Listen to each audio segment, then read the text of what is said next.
የምዕራብ ለንደኑ ክለብ ቼልሲ ሊያም ዴላፕን በ30 ሚሊዮን ፓውንድ ካስፈረመ በኋላ የሌፕዚሹን አጥቂ ቤንጃሚን ሴስኮን ከአጥቂ ኢላማዎቹ ዝርዝር ውስጥ አስወግዶታል ተብሏል። የተጫዋቹ ያጫወት ስልት ከዴላፕ ጋር ተመሳሳይ ሆኖ ይታያል። ስለዚህም እሱ ለቼልሲ እንደማያስፈልግ ይቆጠራል ሲል ሳይመን ጆንሰን ጽፏል። አንቶኒዮ በዲሴምበር 2024 ከደረሰበት ከባድ የመኪና አደጋ በኋላ ከሀገሩ ጃማይካ ጋር ለመጀመሪያ ጊዜ ወደ ሜዳ ተመልሷል። ከቼልሲ ጋር የ7 ዓመት ውል ለመፈራረም ከስምምነት የደረሰው ጄሚ ጊተንስ በጭራሽ ለሌሎች ክለቦች በሩን እንደማይከፍት ተገለጸ። በክለቦቹ መሀል እየተደረገ የሚገኘው ንግግር አሁንም እንደቀጠለ እንደሆነ ፋብሪዚዮ ሮማኖ ዘግቧል። ኒኮ ዊሊያምስ በባርሴሎና በአመት 12 ሚሊዮን ዩሮ እንደሚያገኝና የ6 ዓመት ኮንትራት እንደሚቀርብለት ተገለጸ። አትሌቲኮ ቢልባኦ ተጫዋቹን ባርሴሎና የማይቀላቀል ከሆነ በቡድናቸው ውስጥ ኮንትራት እንዲፈርም እያዘጋጁ እንደሆነ ቤን ጃኮብስ አስነብቧል።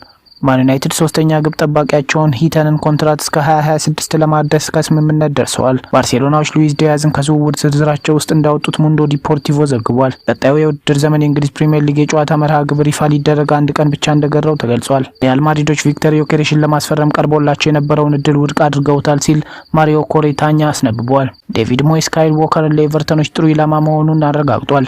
ለቀኝ ተከላካይ ቦታው ከተጫዋቹ ጋር ንግግር እየተካሄደ እንዳለና ኤቨርተን፣ ፌነርባቼና እንዲሁ ሌሎች ክለቦች በልጠው ተጫዋቹን የግላቸው ለማድረግ ንግግር እያደረጉ እንደሚገኙ ፋብሪዚዮ ሮማኖ አስነብቧል።